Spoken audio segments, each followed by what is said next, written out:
డ్వాక్రా మహిళల అభ్యున్నతి కోసం ప్రభుత్వం పలు కీలక నిర్ణయాలు తీసుకుంటుంది. డ్వాక్రా మహిళలకు వెన్నుదన్నుగా నిలిచేలా త్వరలో 2 కొత్త పథకాలకు శ్రీకారం చుట్టనుంది. వారి పిల్లల చదువుకు అండగా నిలిచేందుకు ఎన్టీఆర్ విద్యాలక్ష్మి, ఆడబిడ్డల వివాహాలకు చేయూతనిచ్చేలా ఎన్టీఆర్ కళ్యాణ లక్ష్మి పథకాలను అమల్లోకి తీసుకురానుంది.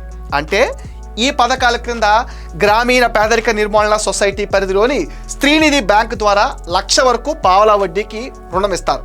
ఇప్పటికే ముఖ్యమంత్రి చంద్రబాబు వీటికి ఆమోద ముద్ర కూడా వేశారు. కాకపోతే గత వారంలోనే ఈ పథకాల్ని ప్రారంభించాల్సి ఉండగా కొన్ని అనివార్య కారణాలతో అది వాయిదా పడింది. మరో 10 రోజుల్లో ఇవి అమల్లోకి వచ్చేలా అధికారులు చర్యలు కూడా తీసుకుంటారు. అయితే డ్వాక్రా సంఘాల్లో నమోదైన కనీసం 6 నెలలు గడిచిన సభ్యురాలికి మాత్రమే ఇది వర్తిస్తుంది. ఇప్పటికే బ్యాంక్ లింకేజీ, స్త్రీనిధి, ఇతర మార్గాల్లో తీసుకున్న అప్పును కూడా చెల్లించాలి. బయోమెట్రిక్ ఆధారంగా అమలు చేస్తారు. ఎన్టీఆర్ విద్యాలక్ష్మి పథకం ద్వారా గరిష్టంగా 2 పిల్లల చదువులకు 10,000 నుంచి 1,00,000 రూపాయల వరకు రుణ సాయం అందిస్తారు. 4% వడ్డీతో తీసుకున్న మొత్తానికి అనుగుణంగా చెల్లింపు వాయిదాల సంఖ్య ఉంటుంది. గరిష్టంగా 48 వాయిదాల్లో చెల్లించాలి. అడ్మిషన్ లెటర్, ఫీజు చెల్లింపు విధానం, ఇన్స్టిట్యూట్ వివరాలు, రసీదు కూడా సమర్పించాలి. సభ్యురాలి కుమార్తె వివాహానికి ఎన్టీఆర్ కళ్యాణ లక్ష్మి పథకం కూడా అమలవుతుంది.